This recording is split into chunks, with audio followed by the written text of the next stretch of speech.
বাঙালির প্রিয় সিঙ্গাড়া ও জিলিপি নিয়ে সম্প্রতি দেশ জুড়ে শোরগোল। কেন্দ্র সরকার স্বাস্থ্য সংক্রান্ত একটি সতর্কতা জারি করেছে, আর সেটা ঘিরেই উঠেছে নানা বিতর্ক। কেন্দ্রীয় স্বাস্থ্য মন্ত্রকের নির্দেশে শিক্ষা প্রতিষ্ঠানে সিঙ্গাড়া, জিলিপি সহ ঘি, তেলে ভাজা মিষ্টি ও স্ন্যাক্স নিয়ে সতর্কতা নোটিশ ঝোলানোর কথা বলা হয়েছে। এই ধরনের খাবারে কতটা চিনি, ক্যালোরি ও ট্রান্স ফ্যাট আছে তা জানতে নির্দেশ দেওয়া হয়েছে। তবে এই খাবার বিক্রির উপরে সরাসরি কোনো নিষেধাজ্ঞা নেই। খাদ্যের পণ্যের প্যাকেটে ওয়ার্নিং লেভেল লাগানোর যে খবর ছড়িয়েছিল সেটি কেন্দ্র সরকার নিজেই ভুয়ো বলে জানিয়েছে। এই ধরনের কোনো বাধ্যতামূলক সতর্কবার্তা নেই। তবে এখানে পশ্চিমবঙ্গ সরকার এই অ্যাডভাইজারি মানতে নারাজ। মুখ্যমন্ত্রী মমতা বন্দ্যোপাধ্যায় জানিয়েছেন, বাংলার ঐতিহ্য ও খাদ্যাভ্যাসে কেন্দ্রের হস্তক্ষেপ মেনে নেওয়া হবে না।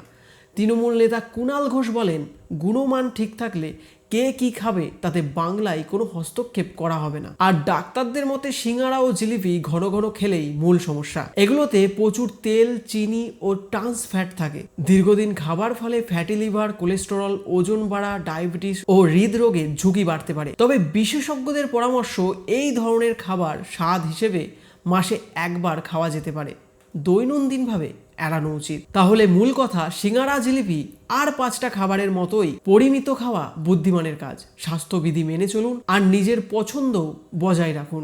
এই বার্তাই দিচ্ছেন বিশেষজ্ঞরা এবং রাজ্যের শাসকরা। আপনার কি মত সেটা অবশ্যই কমেন্টে জানাবেন।